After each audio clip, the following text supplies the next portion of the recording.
Mesyuarat semalam Allah bagi hidayah daripada awal kita semua berkumpul, tak dapat bertelagah buat kesimpulan yang macam telah baca surat khabar tadi. Kalimah Allah, kalimah yang suci. Allah namakan dirinya Allah yang tidak boleh diterjemahkan kepada mana-mana bahasa. Terjemah dia rosak. Pasal kalimah Allah dia mufrad, dia singular, dia tak boleh plural. Sedangkan kalimah God, God, bubuh S saja jadi plural. Berbuat apa Tuhan? Lord, bubuh F saja, Lords. Sedangkan Allah tidak boleh. Kalimah itu tidak boleh sama sekali dituliskan dengan Allah itu dengan makna Allah yang banyak. Kau terjemahkan God kepada Allah, rosak. Rosak.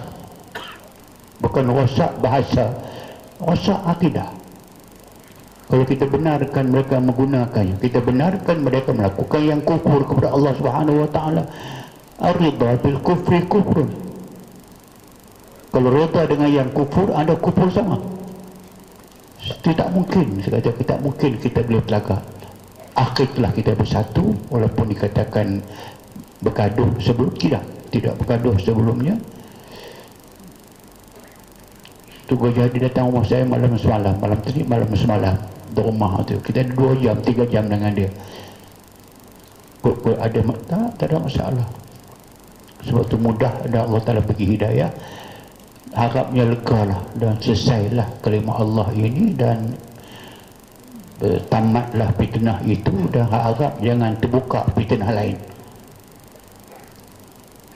Sebab itu saya katakan tu, saya rasa saya paling lega hari ini kerana tumpuan masyarakat nak tengok apa dia keputusan yang dapat dibuat semalam, sebab saya yang mengusikan mesyuarat.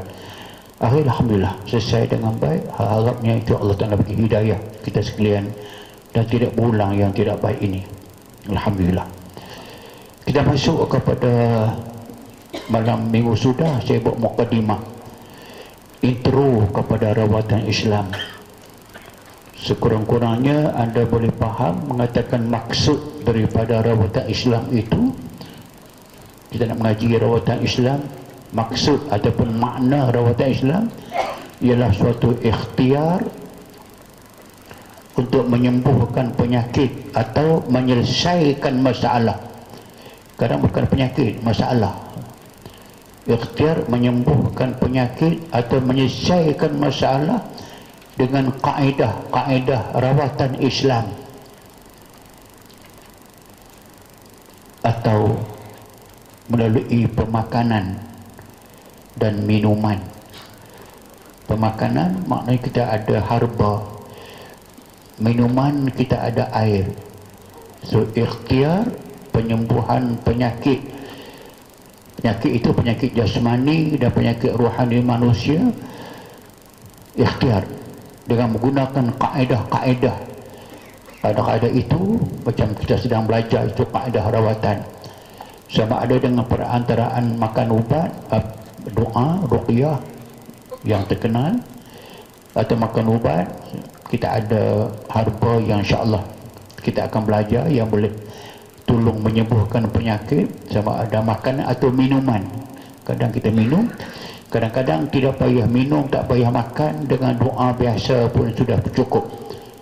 So kehebatan rawatan Islam ini dia boleh. Sama ada macam Nabi buat, kebanyakannya dia pakai ruqyah, tiup aja. Sahabat ada yang ruqyah, tiup pakai air. Hadis ada pakai air. Air Zam-Zam paling baik. Pakai herba, Nabi suruh pakai herba. Itu yang kita kenalkan dengan nama rawatan Islam. So yang kita doa itu kita panggil ruqyah. Ruqyah itu, ingat ya, ruqyah itu bahasa Quran, bahasa Allah. Hal min raq. Raq tu orang yang meruqyahkan kepada penyakit. kalla idza balagatit taraqi wa qila man raq. Bila sampai peringkat umur, nyawa sudah keluar, sampai ke halqum dah, nak habis dah, tapi manusia ini tetap mengusahakan supaya kalau boleh jangan mati lagi. Hal siapakah yang boleh membaca doa, membaca ruqyah, itu Quran kata. Dan bahasa Jibril, Nabi kita sakit, biasa. Maksum Nabi bukan tentang jasmani tidak maksum. Maknanya Nabi sakit, Nabi pernah luka, Nabi orang dalam perang Badar patah, pecah bibir, gigi, longgak, kaki luka. Masa Nabi pergi ke Taif daripada orang-orang Mekah yang telah menghambatnya, kali yang pertama orang Taif sambut dengan batu,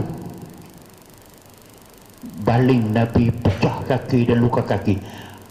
Nabi kena racun, Nabi kena sihir. Maknanya Nabi sallallahu alaihi wasallam dari segi fizikal dia tidak maksum.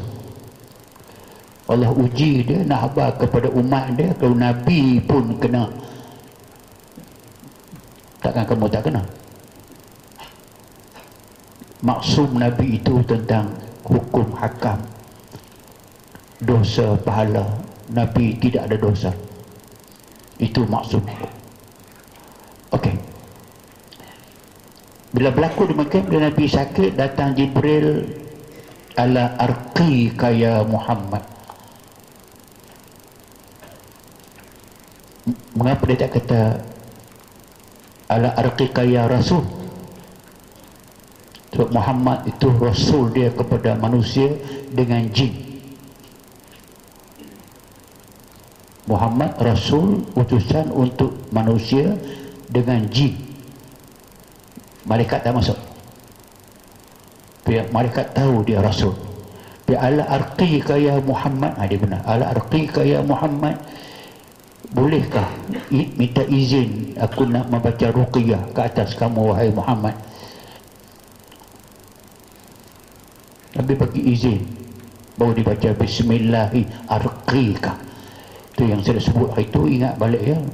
Yang mustahab bila kita nak belajar berubat, belajar buat kerana Allah, bila kita dapat ilmu perubatan, kita merawat orang, merawat kerana Allah.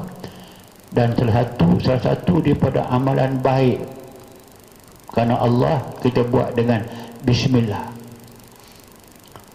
Bila bismillah itu membezakan antara perbuatan yang bukan kerana Allah dengan yang tidak kerana Allah. Dalam Islam, apapun kita buat kerana Allah. Sebab kita telah berjanji dengan Allah Subhanahu wa taala dalam semayang, inna salati wa nusuki wa mahyaya wa mamati lillahi rabbil alamin. Lillah itu bagi maksud kita buat apa pun dalam kehidupan kita ini, kita buat kerana Allah, dia tidak rugi. Kalau buat bukan kerana Allah, kerana dunia lah balas, jika dunia boleh balas. Kalau buat kerana orang tu lah balas, kalau dia boleh balas. Kalau buat kerana pemerintah, berkhidmat untuk negara lah balas. Kalau negara boleh balas, dia bolehkan negara balas di akhirat? Itu rugi. Berapa lama sekarang berkhidmat kerana negara? Mengapa tidak berkhidmat kerana Allah untuk negara? Membezakan.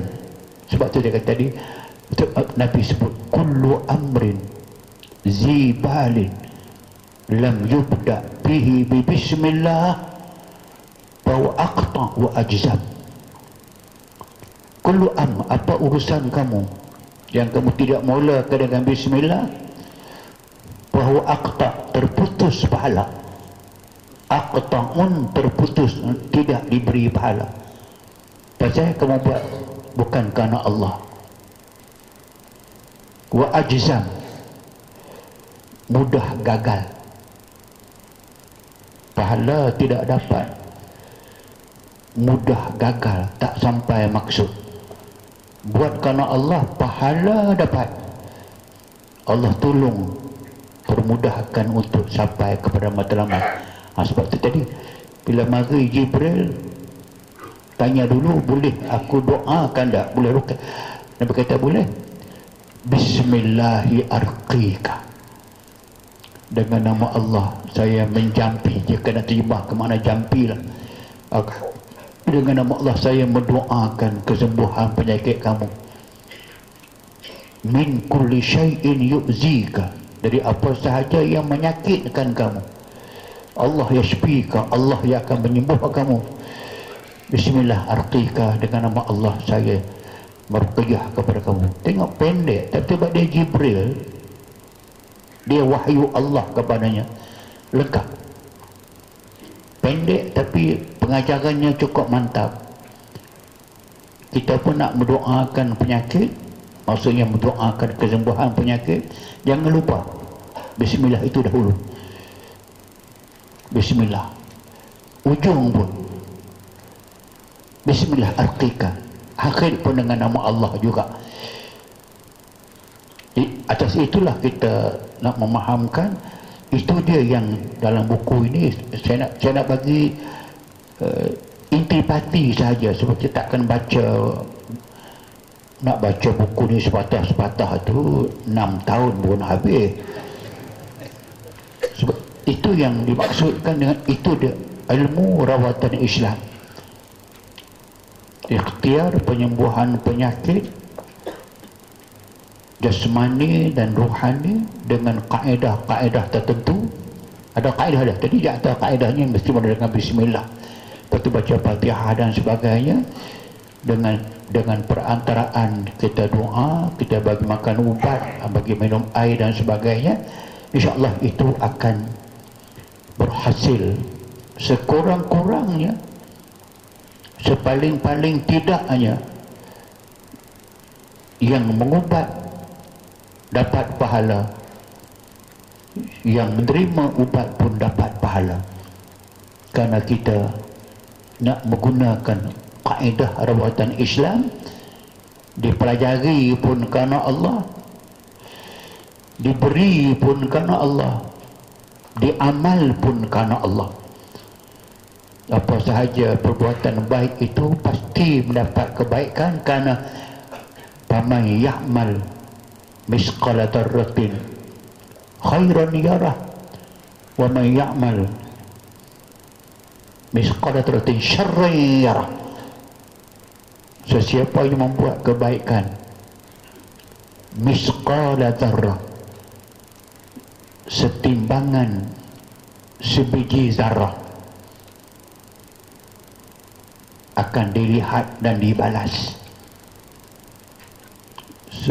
Tengok Quran sebut misqal, maknanya zarah yang tak nampak dengan mata, yang dulu diterjemahkan zarah itu sebesar biji sawi. Biji sawi besar lah. Dalam biji sawi itu berapa juta zarah dalam tu. Tapi Quran punya halusi itu, waktu orang tak kenal sains, tak belajar sains lagi, tak ada ilmu sains lagi, tak berkembang lagi pun, tapi Quran menyebut, mengatakan zarah sebesar itu pun boleh ditimbang. Zarah boleh ditimbang. So, kalau kita buat kebajikan sebesar biji zarah, sebesar satu molekul zarah, kecil sangat. Kalau banding kita belajar ilmu rawatan ni, sudah datang berapa jauh. Petrol berapa, tu nasib baik parking tak kena bayar. Dia pun tahan tol tu, bayar parking pula lagi teruk kita. Mari duduk, kita buat majlis zikir. Saya nak terangkan nanti, tapi terang dulu. Ada tahukah tidak mengatakan majlis zikir, ada hadis Al-Bukhari dengan hadis Muslim. Bila Bukhari kata ada, bila Bukhari sebut hadisnya, bila Muslim sebut tu, Hadis yang paling sahih dan kesemua ulama setuju. Hadis apa? Hadis inna lillahi malaikatan sayyarah. Allah ada malaikat khusus yang dia cipta. Nama dia malaikat sayyarah. Nama saya sayyarah, kalau terjemah literal, kereta. Daripada sara, yasiru, sair, maksudnya malaikat yang kerjanya, tugasnya berjalan, terbang, berjalan, mengelilingi dunia. Yaltamisuna, kerja asasi mereka ni ramai lah, million lah. Kerja mereka mencari manusia yang menganjurkan majlis zikir. Inna lillahi malaikatan sayyaratan putla yatufuna ala ahli dunya yaltamisuna majalis zikr. Allah ada malaikat sayyarah yang berjalan, kerja dia mencari majlis zikir. Apa dia majlis zikir? Tadi itu satu, zikrullah. Yang kedua, majlis ada tazkirah yang macam ni, kita belajar, itu termasuk majlis zikir. Baca Quran, majlis zikir. Majlis ilmu, majlis zikir. Majlis ada tasbih, tahmid, tahlil, zikir. Bila mereka berjumpa dengan majlis ini, waqafu, mereka join sama, mereka berhenti sama, rafu bi ajnahatihim, mengepak sayap rahmat mereka kepada ahli zikri. Dan ramailah malaikat itu turun berduyun-duyun, seolah-olahnya sambung menyambung sampai ke langit. Apa mereka buat? Tumpang zikir bersama dengan manusia, sambil mereka mengatakan, halummu ila hajatikum. Apa yang kamu nak minta kepada Allah Ta'ala, mintalah. Kami akan bawa naik terus malam ini juga. Bila kita habis zikir, di ujung sekali kita berdoa. Tadi pun kita berdoa. Sebab tu setiap kali saya habis majlis ilmu, saya berdoa. Malaikat akan bawa doa itu pergi kepada Allah Subhanahu Wa Ta'ala. Wa huwa a'lamu bihim. Allah tahu dah. Tapi itu sistem dia. Dia berceritakan mereka, aku datang daripada kaum yang berzikir kepada kamu ya Allah, memuji kamu ya Allah, mereka gini ya Allah, ya Allah, ya Allah. Terus saya ada, hal ra'au ni, mereka pernah nampak aku tak? Kalau lah, tak. Mereka tak pernah, tak macam kami nampak. Macam mana kalau mereka nampak aku, kata Allah. Itu dialog. Tentulah mereka lebih khusyuk lagi, bertasbih, bertahmid dan memuji kamu ya Allah. Tak apalah, hadis panjang, satu halaman. Sampai akhirnya, apa mereka minta? Semua doa kita sampai. Allah kata, asyhid ya malaikati, kamu saksikanlah wahai malaikat aku, qad ghafartu lahum, aku tunai permintaan mereka, cepat atau lambat.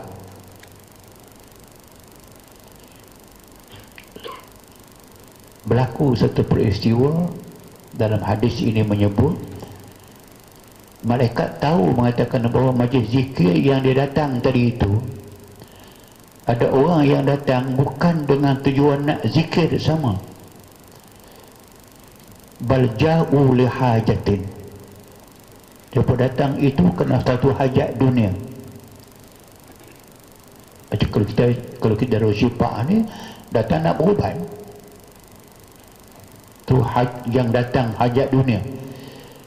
Mereka tanya, ya Allah, adakah kamu ampun mereka, kamu rahmati mereka, kamu terima doa mereka? Adakah termasuk dah orang yang datang bukan nak zikir, bukan nak belajar, tapi mereka datang itu lihat hajat, pergi hajat dunia sahaja, nak pinjam barang ke, nak cari kawan ke dan sebagainya, nak curi kasut ke.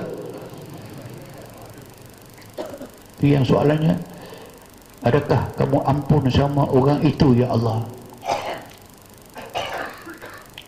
Allah jawab, innahum la yashqa bihi jalisuhum. Orang yang kerja mereka zikir kepada aku, berada majlis zikir itu, kesemua mereka itu orang-orang aku, kalau orang yang mendampingi mereka, duduk sama mereka, la yashqa, tidak akan mendapat kecelakaan. Ghafartu lahu, orang itu pun masuk sama aku, ampun kepada dia. Hadis Bukhari dan hadis Muslim.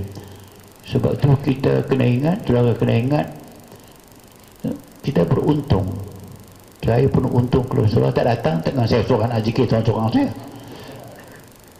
Datang kita untung akhirat. Setiap kali kita zikir ini, ingat ada malaikat sayyarah. Kadang ada ahli kita yang nampak. Banyak kali sangat saya dapat maklumat, ahli kita di atas saudara ramai ini akan ada nampak, nanti akan nampak bagaimana makhluk itu berada sama dengan kita, dengan sayap mereka, dengan kipas mereka dan sebagainya. Itu saya sebut. Maka kita boleh sebut bismillah tadi itu sedikit panjang cerita, tapi itulah yang kita buat. Kita mengharapkan Allah Ta'ala merahmati kita. Sumber rujukan disebut, sumber rujukan ilmu ini jelas kita ambil daripada Quran, daripada hadis dan daripada ahlu zikri. Ahlu zikri bukan ahli zikir. Ahlu zikri orang yang ada ilmu. Fas'alu ahla zikri in kuntum la ta'lamun, ayat Quran. Kamu tanyalah orang yang ada ilmu kalau kamu tidak ada ilmu. Jadi kita di samping kita ambil daripada Quran, daripada sunnah, ahli zikir ni guru lah. Tapi guru nak ambil, nak faham macam mana, nak buat macam mana. Walaupun kita Arab reti Arab tak reti Arab apa. Bila reti Arab, sepatutnya baca Quran dia faham. Walaupun tak faham ke semua, tapi fahamlah. Dah, tanpa guru tak boleh. Termasuk rawatan. Betapa guru yang menjelaskan kaedahnya, amalannya, sumbernya, apa yang boleh, apa yang tak boleh, jangan campur adukkan boleh dengan tak boleh. Itu dipanggilkan maka sumber kita, sumber sources kita, Quran, sunnah, ahli zikri. Ahli zikri ini saya buat teliti ya, guru-guru yang muktabar. Ini saya sebut itu. So, saya tidak buat sendiri, saya belajar. Saya perlu teringat nanti nak bertukar. Kalau saya ingatkan saya jika saya lupa. Sebab kalau dalam zikir memang saya ada silsilah. Zikir itu sampai dekat Nabi. Ada kat saya, mungkin boleh saya turun kepada saudara nanti, saudara tambah nama saudara itu kepada saya, kepada saudara. Kalau ambil susu galau, dia sampai dekat Nabi. Dan saya nak sangat di antaranya kalau saudara baca Quran, terutama sekali Al-Fatihah.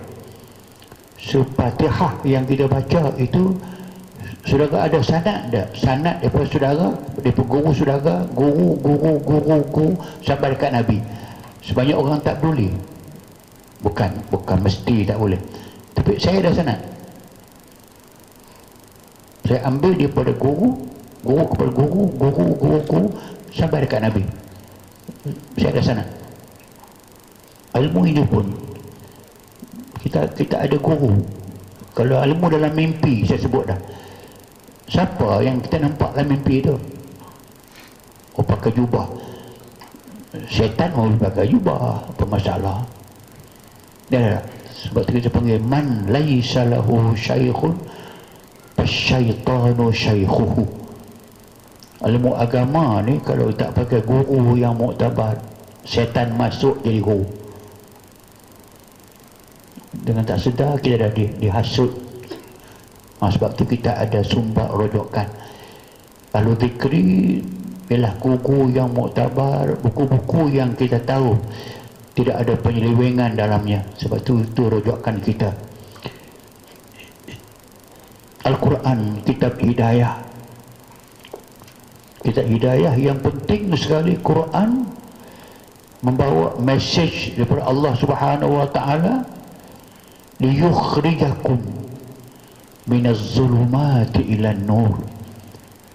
Mesej Quran untuk beri hidayah kepada manusia agar mereka tinggalkan kekufuran,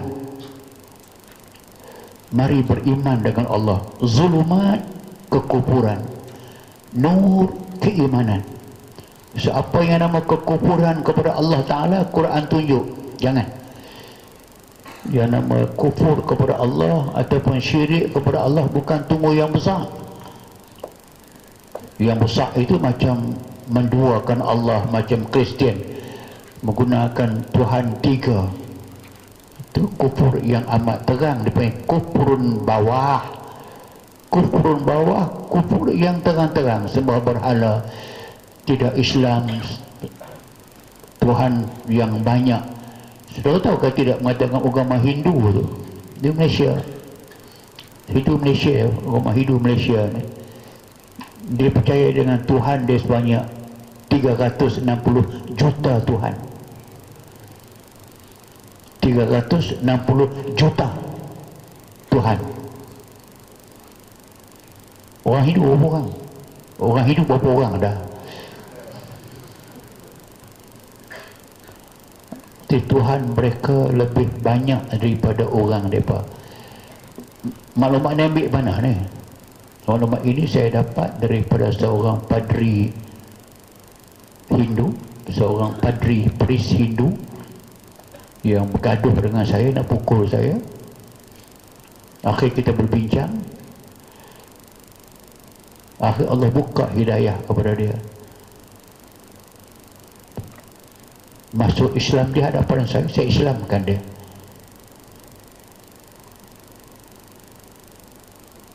Baru dia tahu agama dia tak betul, Islam betul. Dia cerita, Ustaz, agama kami Tuhan ada 360 juta.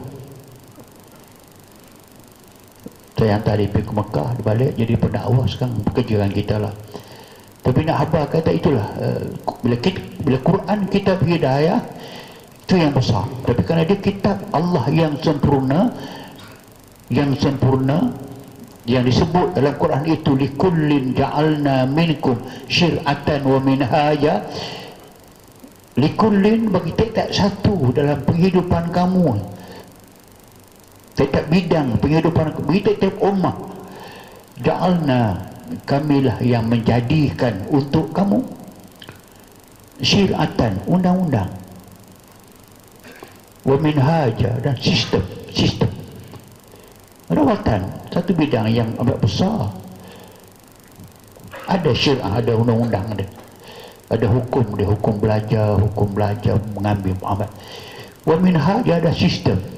Sebab itu Quran tak akan tinggal. Apa sahaja yang kita perlukan dalam kehidupan kita, Quran akan sentuh pokok asasnya.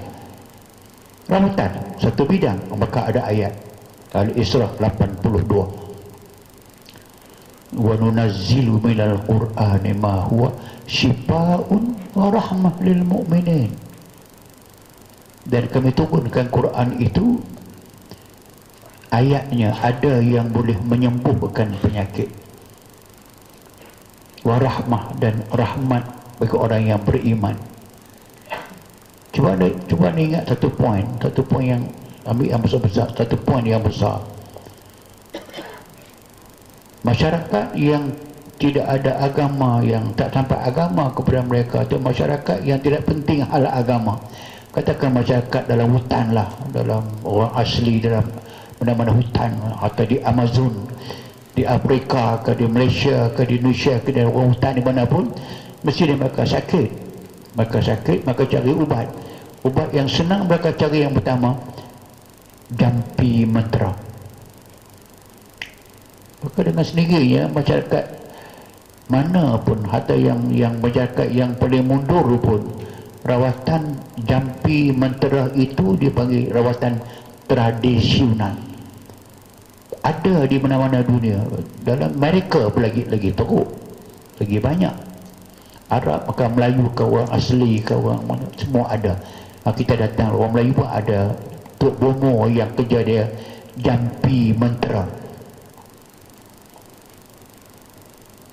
yang ternyatanya yang sah dan tak boleh dinafikan bahawa penyakit manusia ini bila pergi kepada Bomo tadi itu, bukan yang Islam lain, yang bukan Islam, yang nama dia Bomo kampung ke orang asli ke entah apa yang dia baca, penyakit semua. Kalau Allah izinkan, memanglah yang sembuh Allah. Kalau Allah izinkan kerana hamba dia cari ubat, tidak minta daripada Allah, minta daripada, mungkin minta daripada hantu kubuk, hantu pokok, hantu ayak, hantu apa semua, entah baca apa yang dibaca. Kalau kan dia bohong, dia baca, dia pakai hentam, dia kata macam dia nak jampi orang yang kena ulat bulu. Kan ulat bulu dalam hutan banyak kan. Kalau orang Melayu, hei ulat, dia punya mentera, hei ulat bulu, aku tahu asal usulmu. Kamu jadi daripada bulu ketiak Nabi Adam. Betul ya kan? Tapi dengan baca begitu dia tambah. Oleh itu jangan kamu derhaka kepada anak Adam. Ambil balik bulu-bulu kamu, jangan pisah. Tu bulu itu keluar, penyakit semua. Pembohong, mana ada anggota Nabi jatuh ke tanah bulu ketiak Nabi Adam jadi ulat bulu. Ulat gonggok tahan sikit, ulat bulu yang menyakitkan orang dan sebagainya. Yang ni bomo kita lah, sebab kita berjampi Melayu, bomo Melayu tu, dia ambil sirih pinang, sirih pinang, dia baca doa, makan-makan sembuh tempat yang kena ulat bulu tu, bengkak, sembuh dengan apa nama ni, sirih pinang itu. Lepas sembuh, katakan tekan tangan, kadang kena kan bengkak tangan, dia buat di sirih pinang, dia makan, sembuh. Tapi jangan lupa, ayat liuk manusia ini ada khasiat yang cukup tinggi untuk rawatan. Ayat liuk kita ni, macam kalau kita ada biji-biji yang tumbuh perlahan-lahan nak jadi kelenjar dan sebagainya, ambil elok basi pagi itu dengan tangan, tenyek, sapukan tempat yang berlaku bengkak tu, dia mudah sembuh, dia lega. Okey. Jadi doa ataupun bacaan tadi itu walaupun tidak betul, walaupun kadang tak faham apa benda pun, penyakit sembuh. Saya nak tekankan poinnya, kalaulah perkataan manusia yang mengarut pun boleh sembuh, takkan perkataan Allah sendiri tidak sembuh? Kalamullah la ya'tihil batil min baini yadayhi wala min khalfihi tanzilun min hakimin hamid. Kalamullah tidak ada batil. Tengok sudut mana pun tak ada batil, tak ada yang silap, tak ada yang salah. Statement dia semua betul. Ya'lamu ma baina aydihim, Allah tahu yang akan berlaku depan, Allah tahu yang belakang, Allah Ta'ala tahu, hatta yang tersembunyi Allah Ta'ala tahu. Ya bunai, innaha in taku misqala habbatin min khardalin fatakun fi sakhratin aw fi samawat aw fil ardi ya'ti biha Allah. Kalaulah ada sebiji-biji yang kecil tersembunyi dalam batu yang besar, atau zarah tersembunyi di langit-langit entah di mana, atau tengah bumi, Allah Ta'ala tahu. Dia boleh buat keluar yang tu. Dia nak apa kata, kalau kalamullah ini, kalau kalam manusia boleh sembuh, kalam makhluk jin boleh sembuh, kalam yang tak faham boleh sembuh, ini kan pula kalam yang faham datang daripada Allah Subhanahu wa Ta'ala. Fatihah, Ummul Quran. Sebab tu sahabat yang yakin tu, dia kata mesti boleh. Dia ubat orang yang sengat kalau jengking dengan Fatihah, semua keyakinan kalamullah. Kemudian saudara tahu mengatakan bahawasanya ayat kursi itu sayyidul ayat, penghulu segala ayat. Maksud penghulu ayat yang terbaik daripada semua yang terbaik. Sebab dalam ayat kursi ada Ismullahil A'zam, nama Allah yang paling agung. Nama Allah 99 itu dah agung dah, tapi dalam banyak-banyak itu ada satu dipanggil Ismullahi Al-A'zam, nama Allah yang paling agung. Dialah macam kita sebut, macam manusia, sebaik-baik manusia sekali Nabi Muhammad. Ada hari, sebaik-baik harinya adalah hari Jumaat. Sebaik-baik Al-Quranul Karim, ada ayat yang paling tinggi dipanggil Sayyidul Ayat. Semua dah baik dah tu, tapi ada yang jadi Sayyid, ketua, Ayatul Kursi. Dalam dia ada Allahu la ilaha illa huwal hayyul qayyum. Al-Hayyul Qayyum dalam hadis Nabi, hadis Muslim, Ismullahil A'zam, nama Allah yang paling agung. Bila baca ayat itu, dahlah ayat tu Sayyidul Ayat. Dalamnya ada pula dipanggilkan Ismullahil A'zam. Kita mohon kepada Allah dengan niat nak merawat orang yang kena gangguan makhluk halus, masuk makhluk halus dalam badan dia, ataupun ganggu telinga dia atau di mata dia. Baca yang betul dengan penuh yakin, sebut. Ingat, di kalamullah ni kita tak berubat dengan kalam manusia. Tuan-tuan perempuan akan belajar nanti, hanya satu sahaja penyakit yang kita nak menghormati ataupun nak mengatakan kita juga iktiraf rawatan tradisional Melayu yang betul. Bukan, ada satu sahaja yang saya akan ajar kepada nanti. Bila ada sampah, ada besi, ada kaca masuk dalam mata, nak bedah pun ada permasalah, tak mau keluar, dan kita ada ikhtiar boleh keluar insyaAllah. Ya, tapi yang tu kita, saya belajar dia jampi Melayu. Boleh. Sebab kita ambil daripada ayat yang Nabi kata, a'ridu alayya ruqakum fa illam yakun bihi syirkun fala ba's.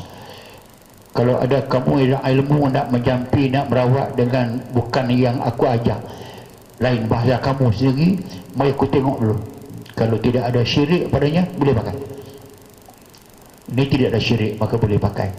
Jadi saya nak tekan lagi, mengatakan, nak letakkan di kepala saudara, mengatakan bahawa Quran, ayat-ayat Quran itu tentulah lebih baik daripada bahasa-bahasa lain.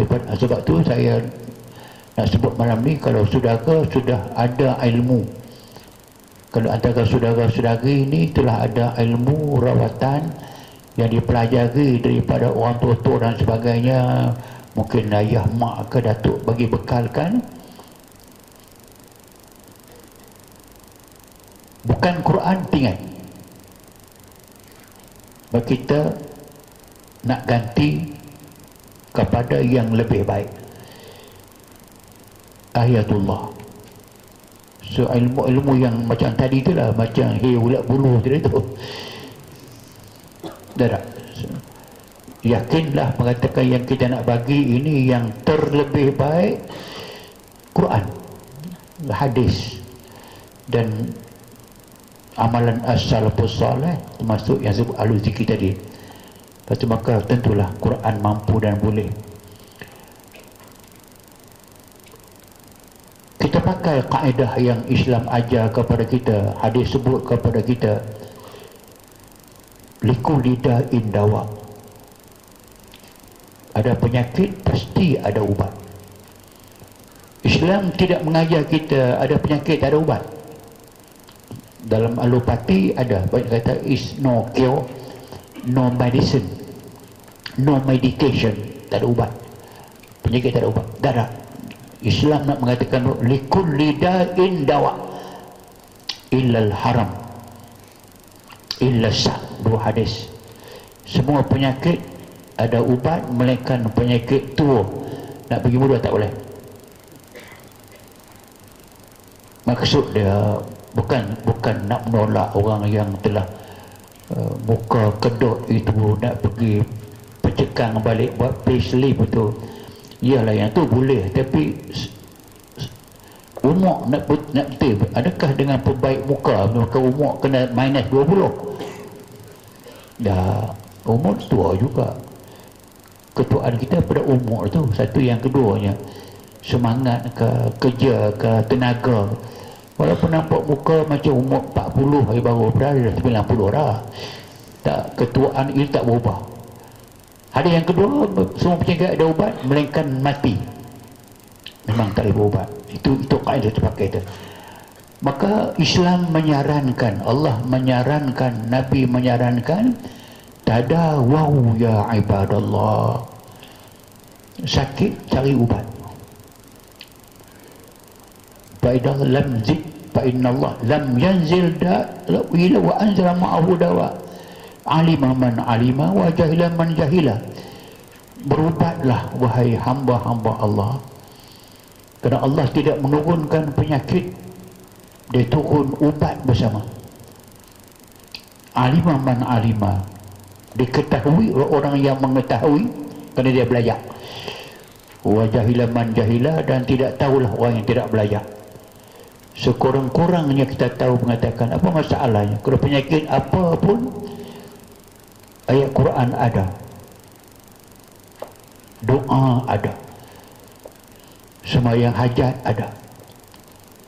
Sembahyang hajat seorang boleh, ramai boleh. Ayat Yasin kita panggil, memang Yasin 5 quri'alah. Yasin ikut niat orang yang baca. Baca untuk niat ubat, dia jadi ubat. Baca untuk hidayah, untuk anak-anak lembut hati dia, taat, dia boleh berlaku. Jadi penyakit kronik macam mana pun, itu sampai ke peringkat Islam mengajar kita, sampai orang yang nak roh dia nak keluar dah kata orang dah bye-bye dah. Nabi kata iqra'u Yasin ala mautakum. Baca Yasin kepada orang yang nazak. Itu satu makna. Itu orang nazak itu dipanggil, kalau bahasa Arab dipanggil ke bahasa kinayah. Kinayah ni orang yang macam nak mati sangat dia, walaupun tak mati lagi pun dikira matilah, maka dipanggil mautakum. Tapi mautakum memaknakan kepada orang yang nazak, itu dipanggilkan bahasa tu bahasa kinayah. Tapi yang hakiki dia makna majaz. Hakiki dia mautakum, orang yang telah mati. Hadis sahih. Maknanya hadis mengatakan bahawa orang yang nak mati pun boleh baca Yasin, lepas mati pun boleh baca Yasin. Hadis itu lebih menunjuk kepada orang yang telah mati. Tapi tak apa, kedua-dua boleh. Apa tujuan baca Yasin orang yang hampir nak mati? tolong memudahkan rohnya keluar. Sebab kita satu maklumat yang orang tak tahu, kita tahu, siapapun waktu nak mati itu kita menghadapi sakratul maut. Sakratul maut ini hampah bulah ruh kita nak keluar daripada badan. Kalau ruh itu ruh yang beriman, takut kepada Allah, mudah sikit keluar. Tapi yang nama sakratul maut, Nabi pun kena. Nabi pun kena. Sebenarnya kita, aku pun takut dan aku berdoa selalu, Allahumma afina min sakratil maut, hawwin alaina fi sakaratil maut. Ya Allah, permudahkanlah waktu nyawa kami nak keluar. Kalau nyawa itu, atau orang yang punya nyawa itu nak keluar, kau termasuk orang yang asim, orang jahat, orang kufur. Itu ayat Quran.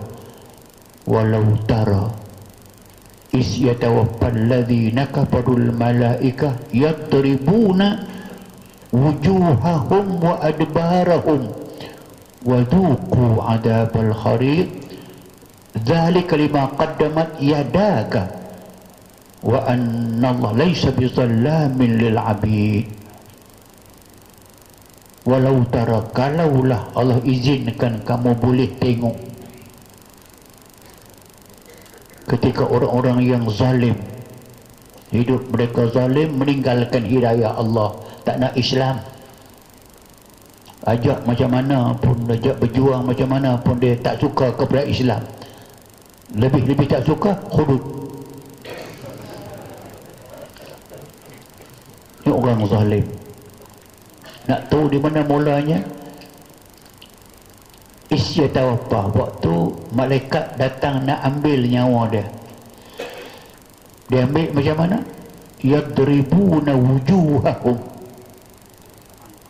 Dia datang dengan penukul besi, dia pukul muka orang tu. Wa adbarahum, punggung dan belakang mereka, dengan suara yang keras. Zaku, rasalah kamu azab al-hariq, azab yang menyeksa ini. Sambung ayat. Dalika, berlaku seksa macam ini, kena pukul muka belakangnya, bima qaddamat aidikum, itu hasil perbuatan yang kamu lakukan sepanjang hidup kamu di dunia. Inna Allah laisa bizallamin lil abid. Allah tidak sekali-kali menzalimi manusia. Bukan pukul, bukan nak zalimkan dia. Dia yang buat demikian. Sejak nak mati pun dia. Sebab tu kita merawat orang itu, dia antaranya baca Yasin. Dan boleh tengok dengan mata. Kalau orang yang duk gelisah, yang orang nak keluar tak keluar tu, kita baca Yasin saja. Tapi syarat Yasin yang betul. Kalau orang baca Yasin pun tak ketahuan antara makhraj huruf, tak ketahuan hala baris itu, tak dengan buyung habis, jadi apa lagi gelisah. Baca betul, tenang. Sekali saya berjumpa seorang orang besar lah di hospital, saya pergi. Sebab keluarga nak saya merawat, saya pergi. Dia berkata dia koma. Saya pergi tengok, koordinatik dia sedar. Dia sedar, tengok saya, dia kenal. Tolong baca Yasin. Baca Yasin. Bila Yasin, bila habis Yasin tu, saya dah oleh tu jauh dah nak balik, keluar air mata.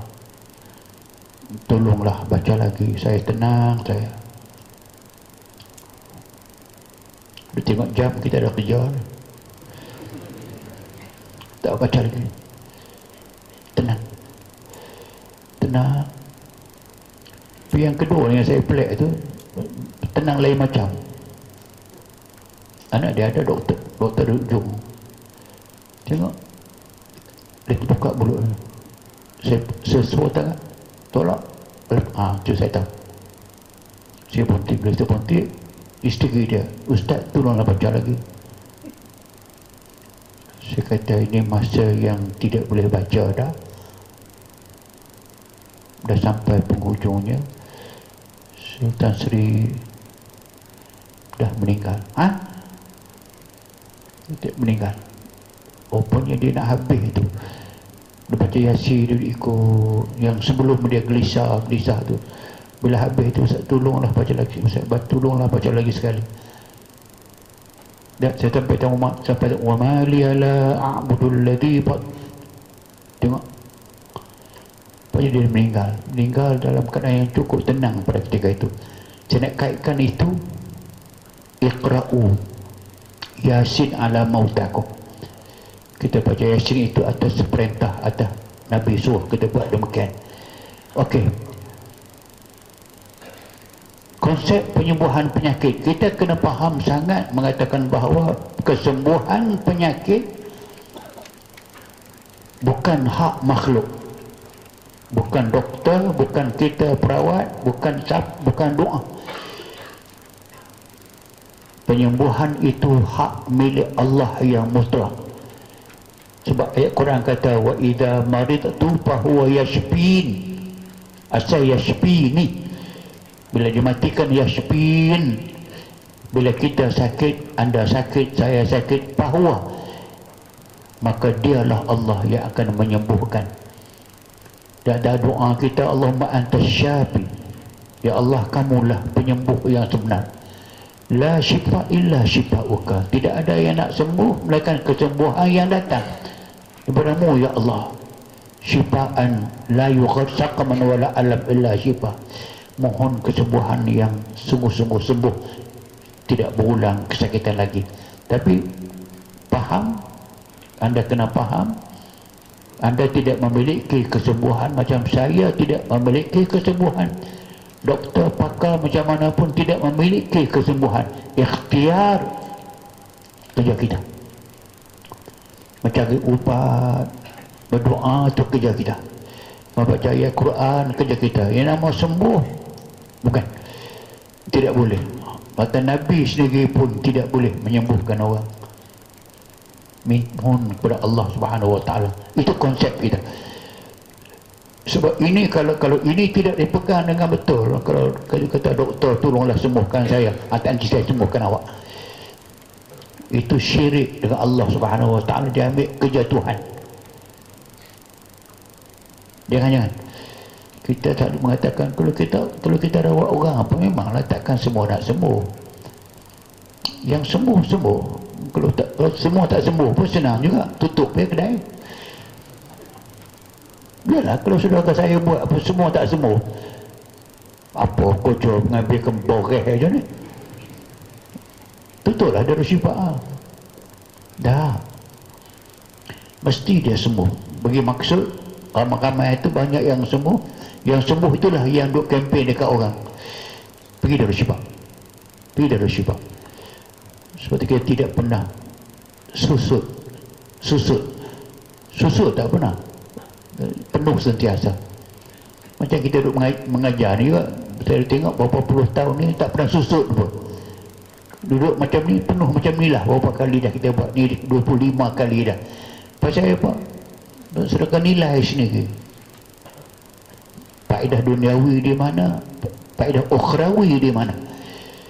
Dan sepanjang kita berada ni dengan malaikat rahmat ada sama dengan kita, mendoakan kebaikan kita dan sebagainya, itu yang saya katakan. Maka dia, sebab tu kita faham sangat, itulah dia manusia. Sifat kita banyak lemah. Tak yang lemahnya kita sakit, kita tidak memiliki kesembuhan. Kadang yang nama penyakit itu bukan mesti banyak, kadang sikit saja. Kalau macam ada seorang, dia penyakit dia keluar ayak ingut, ayak tak mau berhenti. Ayak sikit aja, apa masalah? Tak mengganggu dia lah apa semua. Ayak keluar ke hidung. Di rumah dia pun rata-rata ada tisu, keluar tak berhenti. Tak berubat ke? Habis dah, mereka ada pergi apa semua apa kan. Tu saya jumpa ustaz ni, kerana inilah yang the last saya nak ikhtiar. Dia kata jumpa dengan ustaz ni, dia last.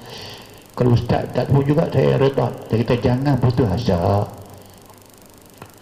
Tak mesti saya seorang, saya dan anak murid saya banyak. Kadang doa mereka lebih makbul daripada saya. Tak pernah ustaz buat dulu. Pegang doa, ya artubla'i ma aku ismaqla'i wa ghidul ma. Besok dia telefon kat saya, ustaz, air ni berhenti, tapi dia nak ulang balik ke tidak? Jangan fikir yang ulang balik tu, fikir yang tak ulang balik lah. Tak, semua tu saya kata, buat pembedahan suar sekup, tengok di mana air datang dan sebagainya, pergi ke luar negeri, pergi ke Mayo Klinik apa, buat x-ray apa semua kali, tak tahu, ubat tak mau keluar, menyeksa diri. Kalau kita doa sekali je,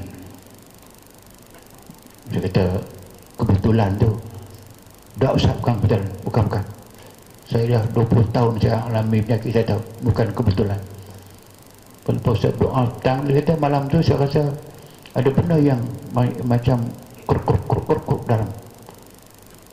Apa benda ni? Tu dia tengok air tak ada, tertidur, bangun esok kering. Itu saya kata, padahal doa saya, bukan kita yang ampunya, tapi Allah yang ampunya. Sebab tu penyakit sebagai ujian kepada manusia. Kita perawat uji kepada kita.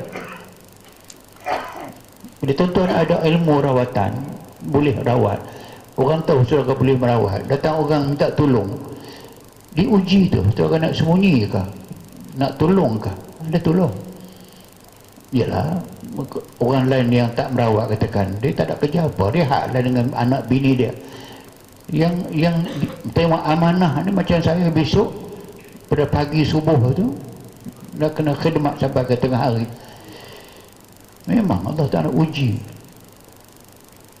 Allah tidak buat kita bekerja teruk itu free. Dia ada reward, dia ada ganjaran, dia ada upah, dia ada ajr. Dunia dia upah, akhirat dia upah. Dia paling besar sekali tu, Allah anugerahkan kita rasa kepuasan bila anda melakukan suatu kerja kerana yang anda kasihi dan anda cintai. Ada cinta Allah, cinta Rasulullah, anda mengamalkan ajaran dia kerana Allah, dan Allah bagi tahu, dan kita dapat tahu maklumat daripada orang sakit kan, doa kita telah Allah makbulkan. Anda terbayangkan ada makhluk Allah, berapa bilion makhluk Allah, ada ramai-ramai semua memohon kepada Allah Subhanahu Wa Taala, dan anda salah seorang daripada yang permohonan anda didengar dan ditunaikan. Itu yang saya katakan bahawa penyakit sebagai ujian daripada Allah Subhanahu Wa Taala. Kalau Allah nak bagi dengan mudah, dia mudahkan.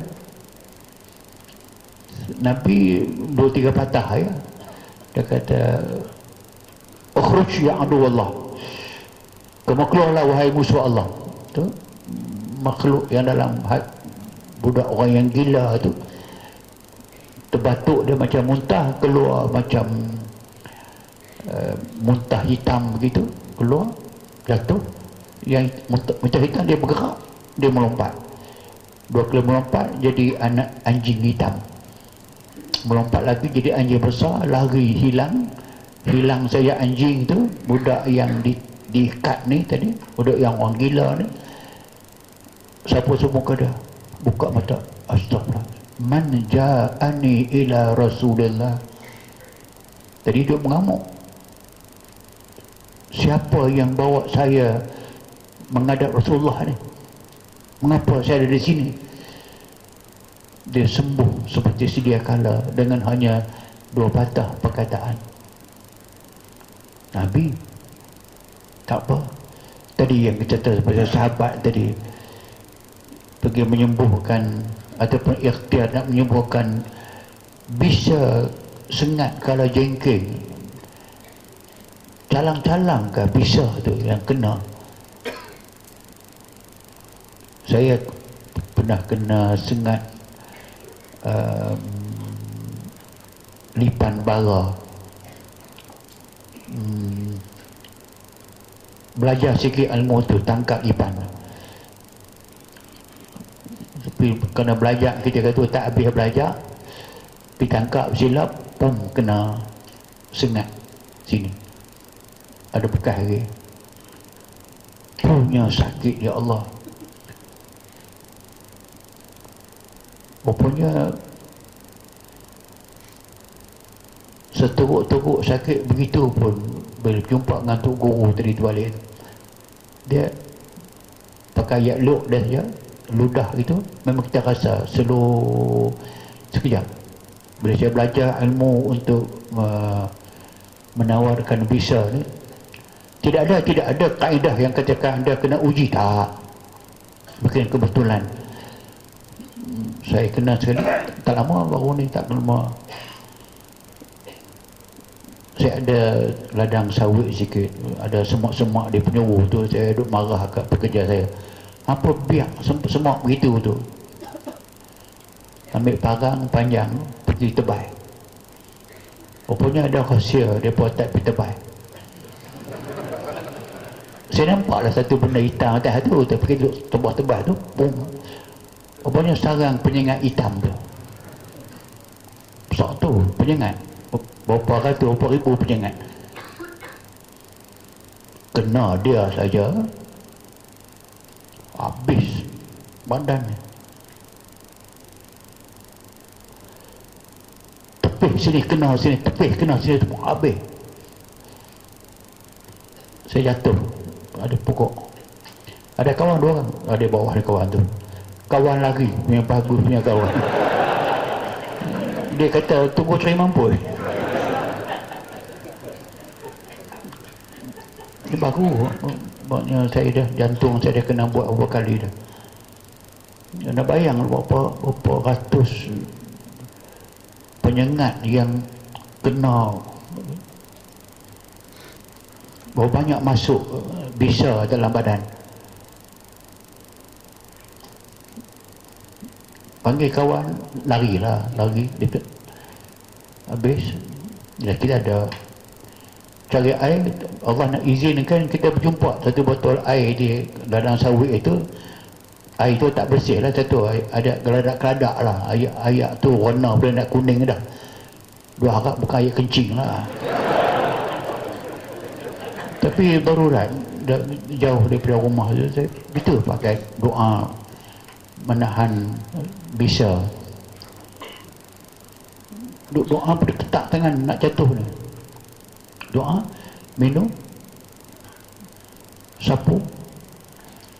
Saya agak dalam 1 minit gitu kot. Rasa orang tu keluar. Sekejap. Habis langsung bisa.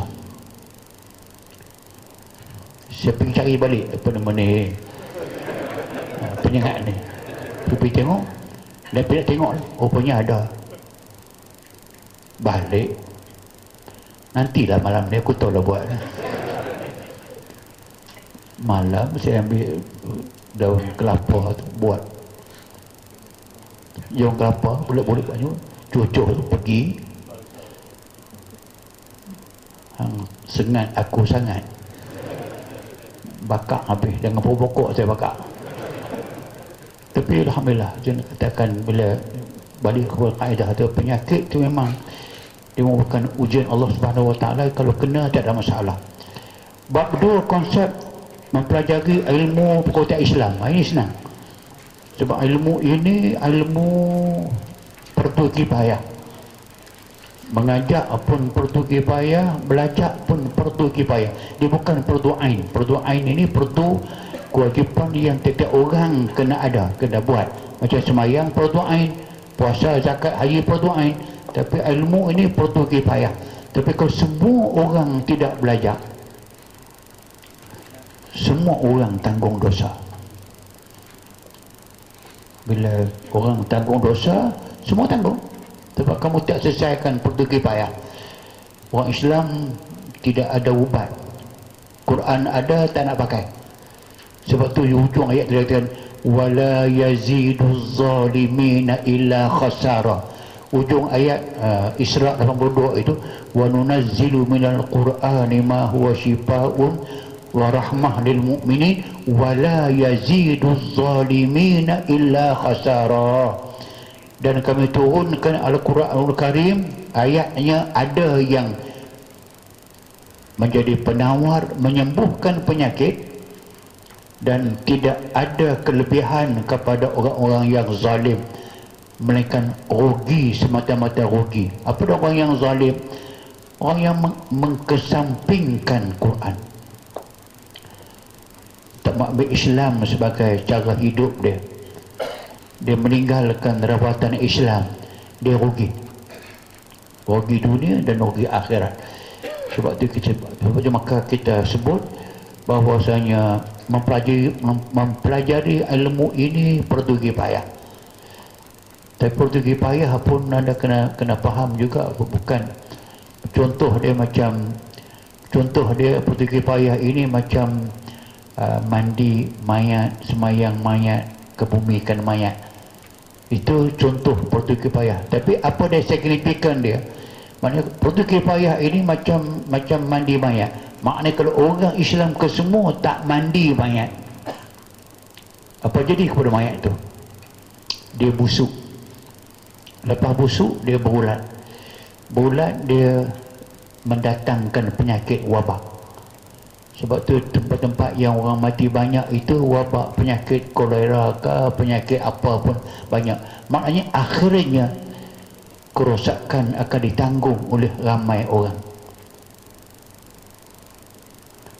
Sebesar mana pahala fardu kifayah ni? Nabi sebut dalam konteks semayang mayat. Sesiapa yang menunaikan semayang jenazah, dia dapat satu qirat daripada pahala. Kalau dia mandi dapat satu qirat, semayang satu qirat, ikut ke kubur dapat satu qirat, semayang satu qirat. Sahabat tanya, wa ma huwal qirat ya Rasulullah? Apa dia qirat? Qawra' dia ta, qirat. Nabi kata pahala. Sebesar mana Rasulullah? Satu qirat sebesar Jabal Uhud. So anda jangan silap, Jabal Uhud itu bukan bukit yang duduk naik sekarang tinggal separuh dah. Itu Jabal rumah. Di Uhud itu yang sudah pergi ke Mekah, ke Madinah. Bila pergi ke Uhud, dipanggil kubur para syuhada, itu kan ada satu bukit kecil tu kan, yang orang naik ramai-ramai itu. Sekarang dah nak habis dah. Itu bukan Uhud, itu Jabal rumah dia panggil. Uhud yang mana? Yang panjang belakang tu, panjang 18 km panjang dia. Nabi kata kamu semayang jenazah dapat satu qirat. Satu qirat itu pahala kamu sebesar bukit Uhud. Anda bayangkan. Ini kita dalam konteks Malaysia pula, yang kalau semua tak belajar, dia lah inilah baru nak belajar, baru dengar rawatan Islam sana sini, macam-macam cerita. Masa saya mengajar dulu yang tahun 77 tu, mana pernah ada tempat orang mengajar, menghadap guru nak belajar pasal rawatan Islam, nak ada klinik tempat yang boleh orang merawat, terima rawatan. Memang tidak ada, sebab kita buat itu atas kewajipan. Seperti saya sebut sini, katakan bahawa memang itu belajar ilmu ini adalah ada fardu kifayah. Mengajar pun dapat pahala fardu kifayah, belajar pun pahala fardu kifayah. Ada tahu nilai majlis ilmu. Anda hadir majlis ilmu, pergi nak belajar, daripada rumah anda itu malaikat mengiringi anda dan mendoakan keselamatan anda, barakah ilmu yang anda miliki. Malah orang yang mati semasa menuntut ilmu tu, dia mati syahid. Saudara jangan matilah. Nak abang kata besarnya ganjakan. Tapi syarat, ada syarat. Bukan begitu. Syarat pada ilmu ni saya sebut dahulu sikit. Anda baca buku, anda akan jumpa balik bahawa dia memang syaratnya bahawa kita kena ikhlas kerana Allah. Apapun, ikhlas itu menjadi suatu nadi. Wa ma umiru illa liya'budullaha mukhlishina lahuddin. Kamu tidak disuruh untuk menyembah Allah Subhanahu wa taala, melainkan kamu ikhlas kepada Allah Subhanahu wa taala. Tanpa ikhlas tidak menjadi ibadah. Sama dengan ilmu ni tanpa ikhlas. Kalau yang mengajak pun tidak ikhlas, yang duduk mengaji pun tidak ikhlas, anda hilanglah di antara tuntutan pertama. Syarat itu maksudnya sesuatu yang anda kena ada sebelum membuat kerja. Macam syarat sah semayang, anda kena ada wuduk sebelum semayang, anda kena tahu qiblat sebelum anda semayang, anda kena tahu pula rukun sebelum semayang, suci tempat pakaian sebelum semayang. Itu panggil syarat sah semayang. Ni syarat ilmu ni ada sebelum datang duduk ni, niat daripada awal tu, nawaitu lillahi ta'ala, dan kita ikhlas maksud kita buat kerana Allah. Allah tahulah keperluan kita itu, Allah Ta'ala uruskanlah apa yang patut dibagi, dia bagi. Tapi nak sebut kita tekannya syarat mempelajari ilmu. Sebab tu kita balik semua yang saya sebut dulu. Macam Imam Syafi'i sebut dalam syair yang senang kita hafal, lan tanalal ilma illa bisyittatin zaka'un wa hirsun wa ijtihadun wa malun wa suhbatu ustad wa tulu zaman. Itu di antara syarat.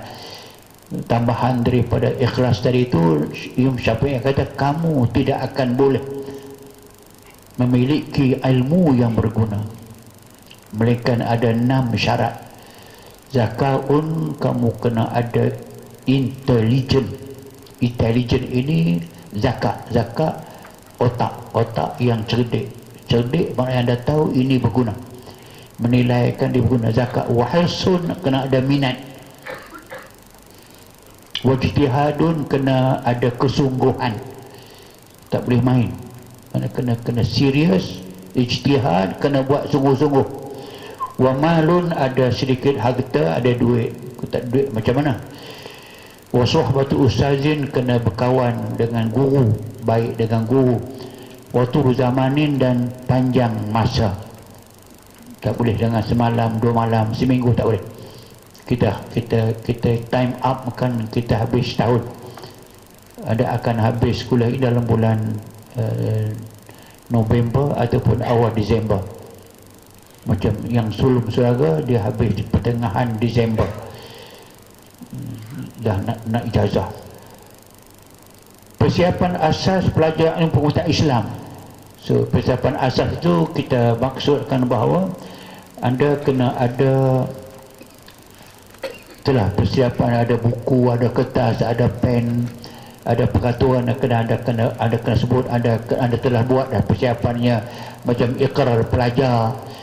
Itu semua sistem yang telah kita masukkan, akhirnya menjadi suatu tuntutan yang patut kesemuanya kita hormati dan kita pati. Apa di antara yang diperlukan sangat? Akidah yang mantap dan sempurna.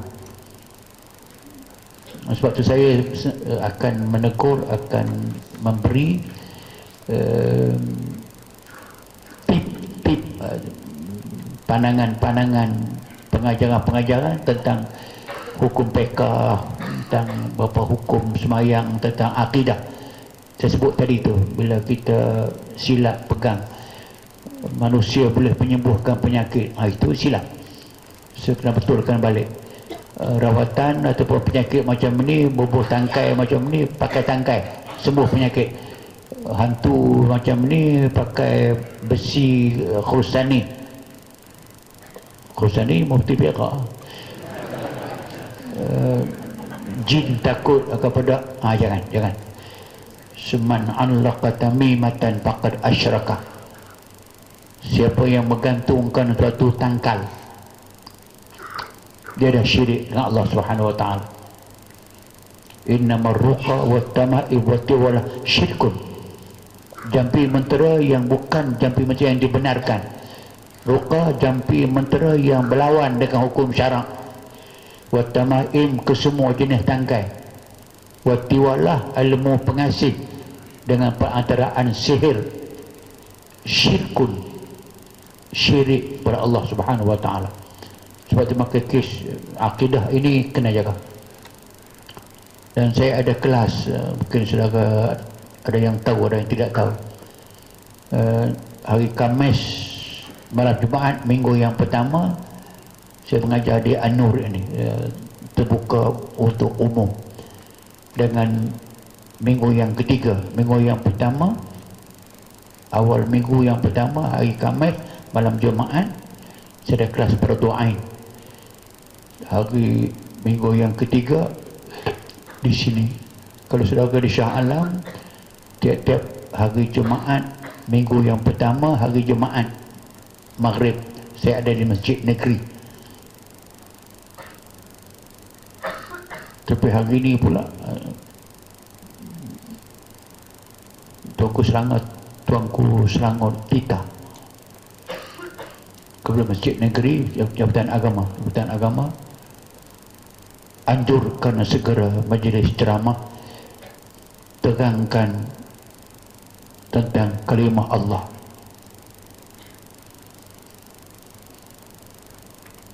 Panggil Ustaz Arundin.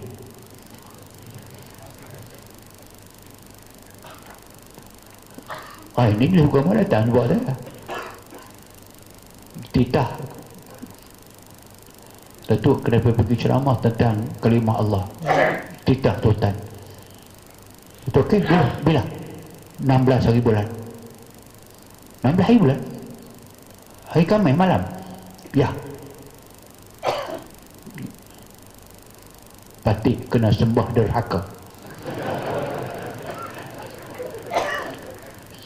16 hari Khamis, saya mengajar sini. Mana boleh kerja orang dah tahu dah. Kalau saya tak ada macam mana? Okey, tawaran balas 16 tak boleh, 17 hari Jumaat malam boleh. Beritahu ke atas, take it or leave it. Akhirnya setujulah jaga. So hari Jumaat hari 17 hari bulan Masjid Negeri akan menganjurkan ceramah khusus tentang kalimah Allah. Dan memanglah saya dah bercakap yang tu dalam konteks akidah pentingnya. Okey, akidah pentingnya kemahiran membaca Al-Quran. Itu sudah yang kita saudara ni kalau dibandingkan dengan semua calon yang memohon dan hampir 1000, bila kita interview saudara-saudara sekalian yang kita terima ni, kira yang boleh baca Quran lah, yang pandai. So, not too bad, still bad lah. Dan kita akan perbetulkan yang kurang tu, yang memanglah saya pun ada kekurangan saya.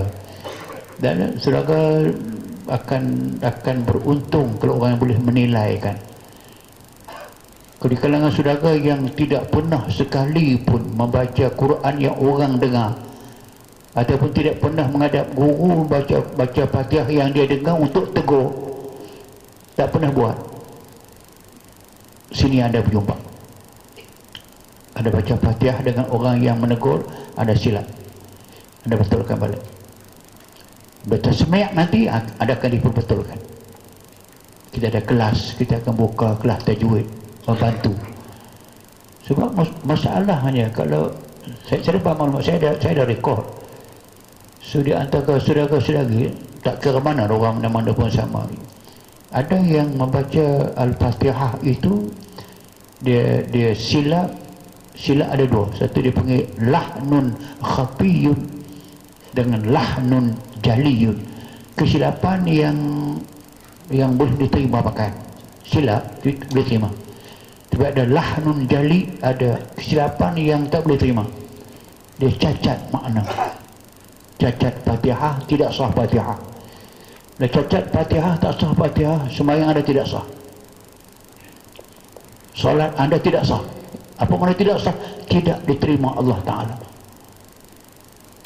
Bukan kecil, bukan main-main. Sebab tu saya satu daripada yang saya selalu sebut, kelas kita ini, kelas rawatan ini bukan rawatan sahaja, bukan rawatan penyakit, tapi merawat jiwa, merawat kelemahan kita. Kelemahan saya ada tegur. Saya banyak menerima teguran daripada, saya ada rekod, saya tahu ini kebanyakan 40% ni daripada lepasan-lepasan agama, guru agama, pegawai agama ni. 40% lepasan-lepasan agama, ustaz-ustaz. Dulu kita ada yang hafiz, banyak orang hafiz, ada pensyarah, ada profesor universiti. Dan saya mendapat manfaat daripada mereka ini yang menegur saya. Maka saya nak saudara ditegur, perbetulkan apa yang tak seharus berlaku sepatutnya, tapi berlaku. Macam contoh yang berlaku mudah, sudah faham. Macam kita tahu mengatakan Quran itu banyak syaddah. Dalam Fatihah dan Al-Fatihah ada 14 syaddah. 14 syaddah dalam Fatihah. Syaddah sabdu. Imam Syafi'i kata, "Wa man taraka wahidatan minha lam tasihhu Fatihatu." Siapa yang baca Fatihah, dia meninggalkan satu saja daripada syaddah, dia tak sah Fatihah dia. Tak mana di antara yang nampak sangat cacat Fatihah tu. Iyyaka na'budu wa iyyaka nasta'in. Sebagai asalnya alif kasrah, ya sukun, ya fathah. Ya yang pertama tu dia sukun mati, ya mati. Lepas ya mati ada ya hidup, iyyaka. Potong buang yang ya yang pertama itu, masukkan yang kedua, ganti dengan syaddah menjadi iyyaka na'budu. Kalau anda baca iyyaka na'budu wa iyyaka nasta'in, iyyaka makna dia bintang-bintangku. Bintang dalam bahasa Arab tu iya. Kalau jadi maknanya bintang kamulah kami sembah ya Allah, dan bintang kamu kami minta tolong. Wa iyyaka nasta'in. So, hilang satu syaddah, dia tukar mana? Daripada akan dikau kami sembah menjadi bintang-bintangmu kami sembah. Kecil. Sebab tu dia katakan apa, tinggal satu syaddah.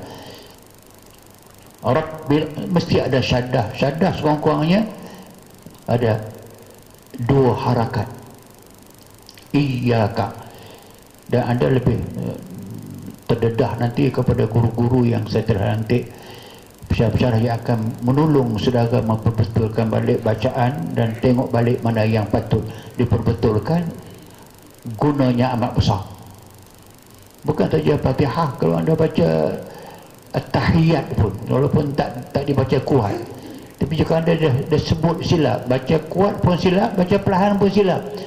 Anda silap Tahiyat, dia rukun. Saya akhir lah, rukun. Bila cacat rukun, cacat semayang. Dia contoh kecil, macam saya dah kuliah baru ni pasal seminar semayang, jom tahap semayang. Dia tekan macam sujud dalam semayang tu, memang Nabi sebut hadis jelas, umirtu an asjud ala sab'ati a'zum, aku telah perintah untuk disujudkan di atas 7 anggota: dahi, 2 tangan, 2 lutut, 2 ujung kaki, atraful asabi', 2 ujung kaki. Banyak orang semayang dia tak cukup 7, kaki belakang terangkat, kaki belakang terangkat. Okey, di antara berterangkat 1 tinggal 6. banyak tangkat dua, tak sah sujud, tak sah sujud rukun, tak sah sembahyang. Sebab ini yang Nabi kata, kam min qa'imin lam yanal min qiyamihi illa ta'ab. Banyak orang yang berdiri sembahyang, dia tak dapat pahala dari sembahyangnya, melainkan dia dapat penat tunduk bangun. Sebab datang ilmu menjadi penunjuk kepada benar itu baik kata tidak baik, guna tidak. Sebab itu kemahiran baca Quran itu satu tuntutan, dan anda akan terdedah nanti kepada baca yang betul, insya-Allah taala. Ikhlas dalam perlakuan kita sebut awal tidak, dan amanah dan bertanggungjawab. Memang sebab saya sebut daripada awal dalam mukadimah, memang dia ini amanah Allah. Ilmu amanah. Orang ada ilmu tak boleh sembunyi ilmu. Sebab saya katakan kitmanul ilmi minal kabair, sembunyi ilmu adalah dosa besar. So anda dipilih untuk menerima amanah ini, anda terima. Saya diamanahkan untuk mengajar, saya mengajar. Lepas anda terima pula, anda ada ilmu, anda kena praktik ilmu itu sebab dia amanah. Kita hanya pemegang amanah dan kita tidak rugi jika amanah ditunaikan. Itu di antara termasuk antara halaman 35 sampai akhirnya memang kita bercakap dah tentang menghormati guru, berkorban masa, tenaga dan harta, berakhlak Islam, komitmen mengikut kuliah pengajian. Itulah yang saya katakan sebagai sambungan daripada mukadimah dahulu sampai ke malam ini kepada bab 2 dah habis. Kita akan sambung nanti bab 3 insya-Allah taala. Semoga rahmat Allah sentiasa bagi kita sekalian. Okey, ada soalan satu dua sebelum kita habis. Bolehkah kita menawarkan diri untuk meruqyah seorang yang menderita sakit?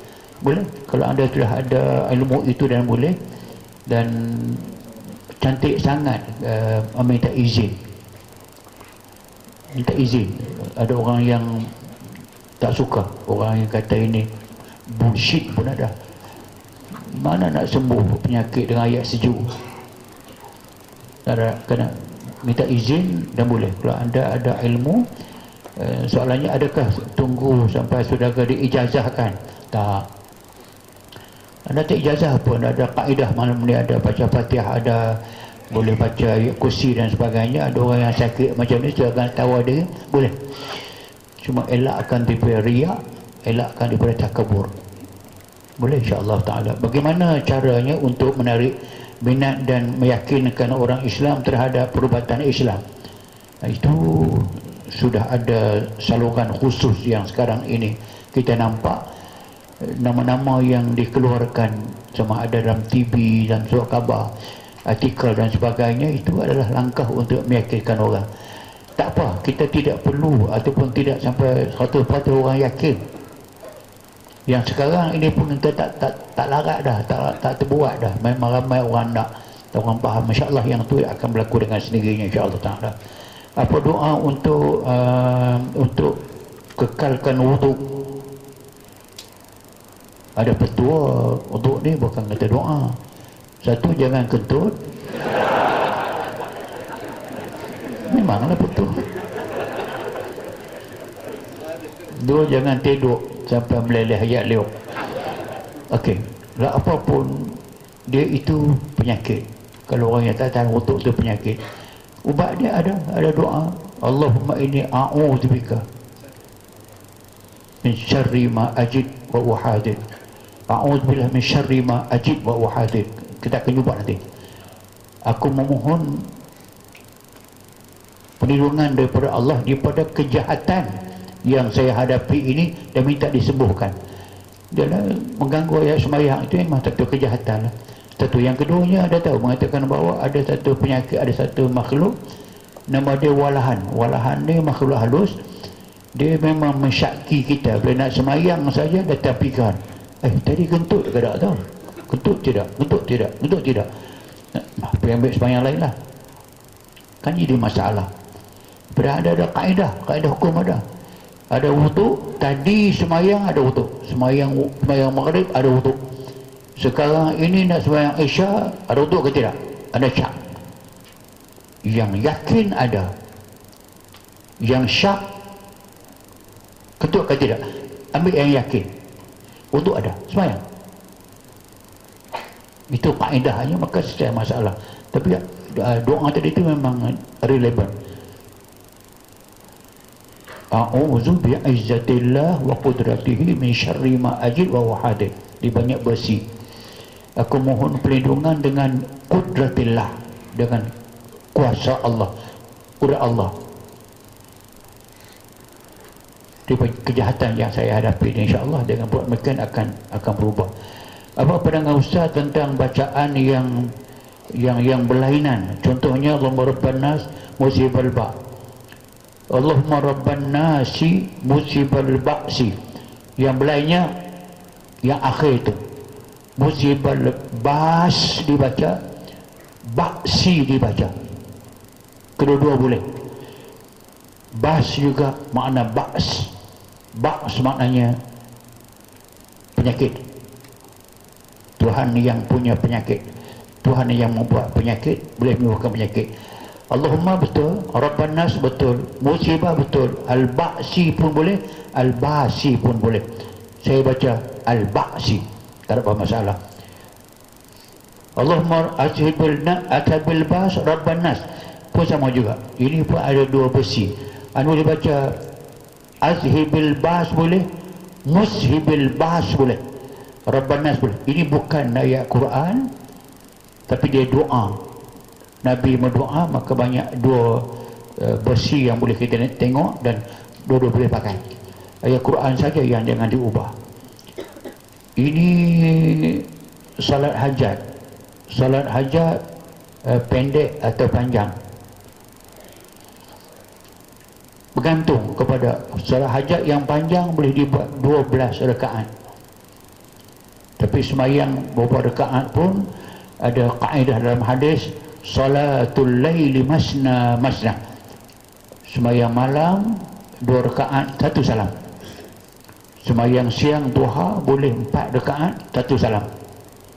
Sembahyang malam salatul lail, sembahyang malam sembahyang sunat tahajud, hajat dan sebagainya, masna masna 2 rakaat 1 salam. Anda boleh buat sembahyang hajat, pernah dibuat 12 rakaat, tu yang paling panjang. Anda boleh buat paling pendek 2 rakaat, itu boleh dibuat. Seorang pun boleh, jamaah pun boleh. Hadis pun boleh, itu hadis Sauban. Hadis Sauban yang dia bersembahyang bersama dengan Nabi sembahyang hajat. 3 hari lepas saya sakit tertidur tanpa salat Isya. Saya mimpi Ustaz Ruqyah saya dan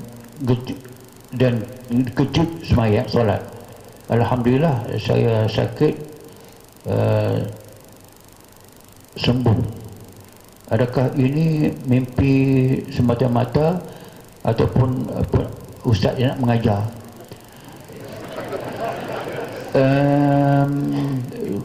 Kejadian macam ni banyak berlaku, tapi saya minta saudara datang salam macam ni. Kalau orang sakit, dia mimpi saya datang merawat dia, itu adalah kerana keinginan dia nak merawat dengan saya itu tinggi sangat, tapi tidak boleh berjumpa dengan mudah. Datang 4 kali pun tak berjumpa lagi dan sebagainya. Mungkin kerana nak sangat itu, maka dia datang dengan mimpi. Macam nak menikah sangat. Mimpi menikah, mimpi okey tak apa. Tapi mimpi itu ada dua. Satu, mungkin mimpi itu memang benar-benar mubasyirat, mimpi benar, bukan syaitan yang betul campur. Kalau tidak benar, itu dipanggilkan adghasu ahlam wa ma kunna bi ta'wil hamil bi'alimin, itu mainan syaitan. Kalau orang syaitan itu lupakanlah. Kalau anda sakit, saya kata orang datang berubat, yang penting sembuh ke tidak? Sembuh. maknanya itu Allah izin untuk sembuh dengan perantaraan ubat, tapi dalam mimpi. Boleh berlaku. Tapi saya pelik itu, banyak kejadian berlaku mimpi macam bukan mimpi, tapi mimpi. Contoh dia, ada seorang perempuan,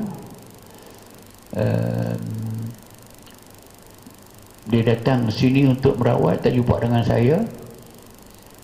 Dia balik, malam tu dia mimpi saya pergi ke rumah dia.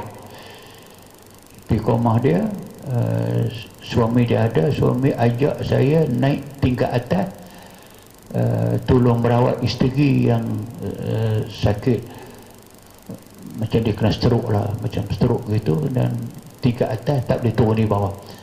Maka saya mimpi perempuan dia, mimpi dia, maka saya naik ke atas bilik dia, dia tidur dia, saya merawat dia. Saya merawat dengan pakai air mana, maka dia suruh suami dia pergi ke bawah ambil air dalam satu kotak, macam kotak tu lah. So suami dia turun ke bawah tu, mimpi bawa keluar air tu bawah, letak ke dia. Dia kata, gelas mana? Turun pula, ambil gelas. Saya doa, dia kata tuang air sikit, bagi dia minum, sapu badan, tolong isteri suami sapu badan dia dengan air itu. Saya balik kata tak apa, insya-Allah sembuh. Dia jaga pagi besok, air itu ada, gelas pun ada, dan dia sembuh. Telefon dekat saya, Ustaz datang kawan tadi. Allah, masa apa kata. Dah Ustaz berlaku ni, Ustaz datang orang tadi ubat saya ni, jadi air di bawah ni naik ke atas ni gelas ada ni. Ni gelas ni dalam mari bawah ni. Ni air di saya tahu ada mari bawah ni.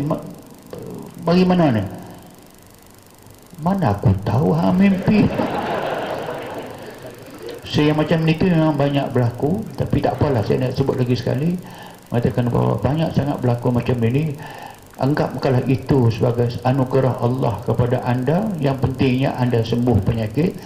Mimpi tak apa, tak mimpi pun tak apa, yang penting anda sembuh. Dahulu saya belajar jika baca ayat kursi kena mula dengan a'udzubillah tanpa bismillah. Adakah betul cara itu? Tidak betul cara itu. Yang betulnya ialah bahawa a'udzubillah kena baca, bismillah kena baca. Wajib tidak. Anda boleh terus mulakan, tapi kalau nak baca ayat Quran, wa idza qara'tal qur'ana fasta'iz billahi minasyaitanir, itu ayat Quran. Kalau kamu nak baca Quran, mesti a'udzubillah. Baca macam baca dalam majlis, baca. Kalau kita baca begitu saja, macam saya duduk ceramah macam ni, datang ayat Quran, memang saya baca tanpa a'udzubillah. Ini bukan wajib, tapi eloklah baca a'udzubillah dan bismillah.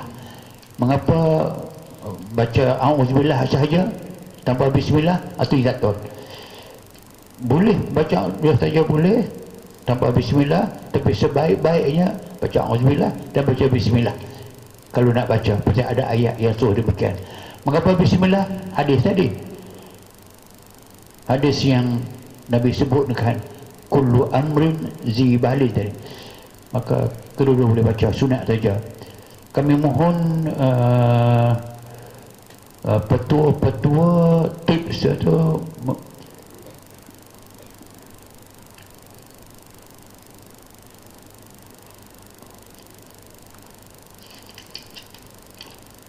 sekejap ya. Bolehkah kita merawat pesakit sedangkan kita masih belum mendapat ijazah? Saya sebut tadi lah. Boleh. Ijazah itu satu peringkat untuk mengatakan saudara tamat belajar. Guru telah meredai anda melakukan rawatan itu secara yang dipanggil tradisional. Adapun untuk merawat orang itu tidak mesti anda telah habis ijazah, Ada ilmu sikit sebanyak anda boleh buat, dia boleh, tidak masalah, dia tidak ada halangan. Akhir sekali Ustaz Harun boleh terangkan proses perjalanan roh bila seorang itu meninggal dunia. Yang akhir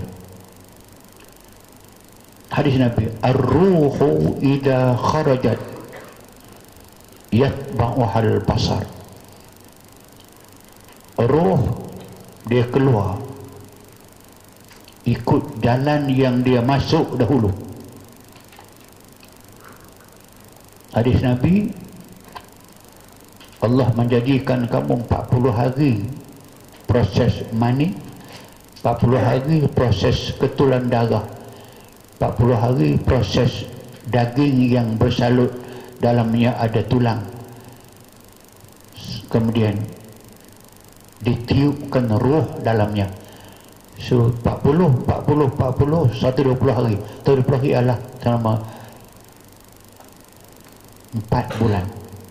4 bulan kandungan bayi dalam perut ibu, baru datang malaikat meniup roh. Summa nufikha fihi roh, malaikat datang bawa roh, nyawa, ditiupkan. Tiup masuk ke mana? Dimasuk ke lubang yang dipanggil ubun. Kepala kita ini kalau budak dia ada lubang situ. Itu uniknya. Dan lubang itu dia akan bercentum bila sampai umur yang cukup. Okey. So, lubang itulah yang ditiup roh masuk, kekal dalam badan kita. Dia akan keluar yang terakhir. Roh ada dua. Satu dengan roh naimah, roh yang tidur malam. Kedua bagian ruhul badan, roh hakiki yang akan keluar mati.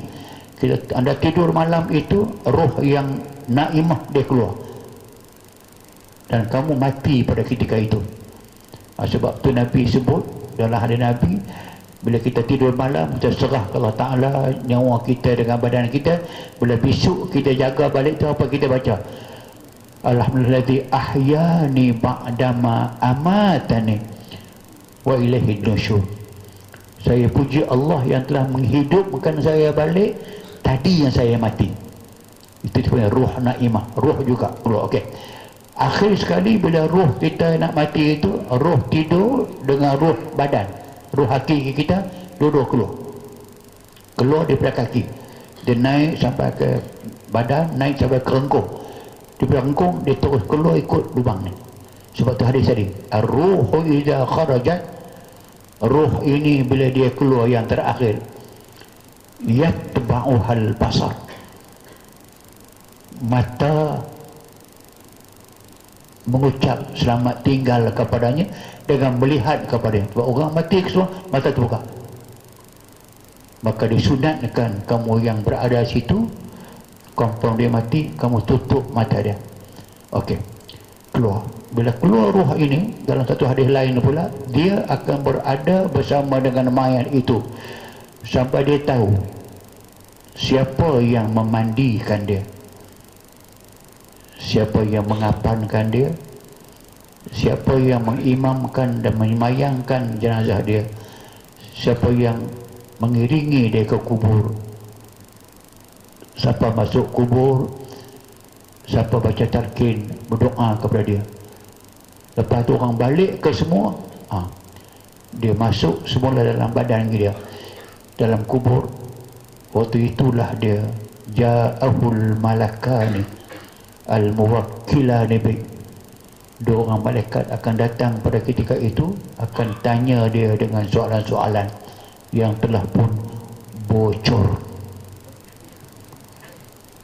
Soalan bocor, jawapan pun bocor, tapi orang tak boleh jawab. Apa di antara yang bocor? Wama imamuka, kamu ikut apa dalam dunia dahulu? Imam tu bukan imam sembahyang ni, bukan masjid. Imam tu apa dia menjadi ikutan kamu dalam masjid? Jawapan dia bocor. Al-Quranu imami, Quran itulah ikutan saya. Betulkah kamu ikut Quran?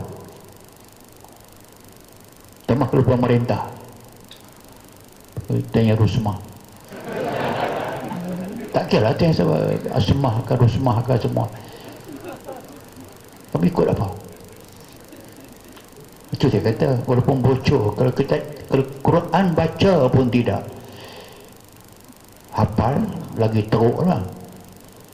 Tak beramal dengan ajaran Quran, nak jawab macam mana? Itu saya kata, walaupun diberikan, itulah proses yang akan berlaku. Berapa lama dalam kubur itu dia kena seksa, maka tanggung seksa. Quran confirm, an-naru yu'raduna 'alaiha ghuduwan wa 'ashiyya wa yawma taqumu as-sa'ah adkhilu ahla fir'aun su'al 'azab. Api neraka, an-nar yu'raduna 'alaiha, dibawa, dibakar kubur tu. Yu'raduna, dibentangkan kepada, ditunjukkan kepadanya pagi dengan petang. Seksa kubur berlaku. Ayat itu sah. An-naru yu'raduna 'alaiha ghuduwan wa 'ashiyya wa yawma taqumu as-sa'ah. Tengok, selepas seksa berlaku dalam kubur, berapa lama berlaku, wa yawma taqumu as-sa'ah, pada hari berlakunya kiamat, adkhilu, orang yang kena seksa kubur tadi itu dia bakal penghuni neraka.